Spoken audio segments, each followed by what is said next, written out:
Today, we're going to break down something that looks incredibly simple, a story that's only 16 words long. But trust me, underneath that simplicity is an absolute masterclass in how to teach. So let's pull it apart piece by piece and see what makes it so powerful. And this is really the big question, isn't it?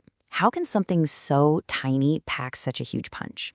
We're going to treat this little fable, which was designed for English learners, almost like an artifact. Let's peel back the layers together and see what makes it tick. Okay, so first things first, let's just start with the story itself. This is the foundation for the entire lesson, so let's hear it. It starts simply enough. Two goats met on a narrow bridge. Right away, we've got our characters, the two goats, and we've got our setting, a narrow bridge. You can already feel the stage is being set for a little bit of conflict.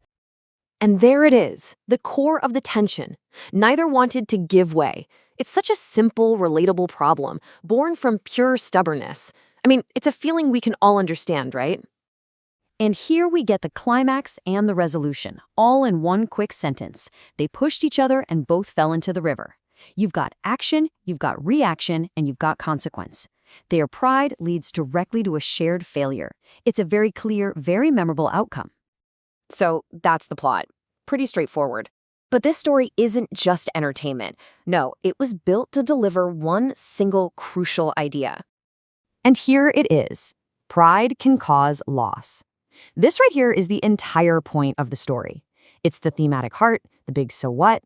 Every single element we just heard, the goats, that narrow bridge, the fall, it's all designed to get us to this one single powerful message.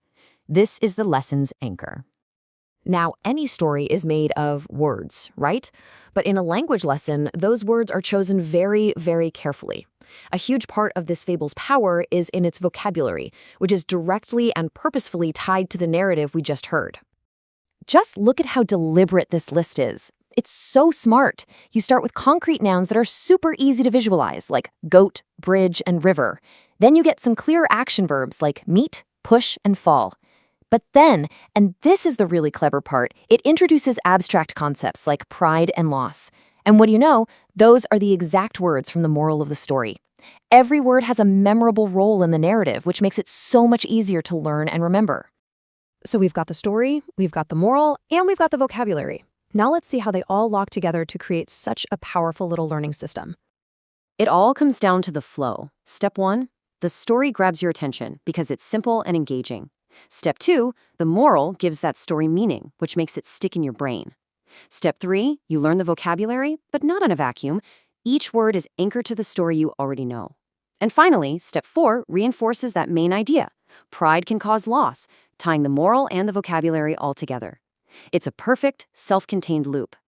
And here's the most elegant part, I think. The lesson actually uses its own central image, the bridge, as a metaphor for how it works. The story itself becomes a bridge that carries the learner from simple words and actions to a much deeper understanding of a complex idea. It's an absolutely brilliant piece of educational design. So we've seen how just 16 simple words can build this powerful little engine for learning. And it kind of makes you wonder, doesn't it? What's the simplest story you know that teaches the biggest lesson?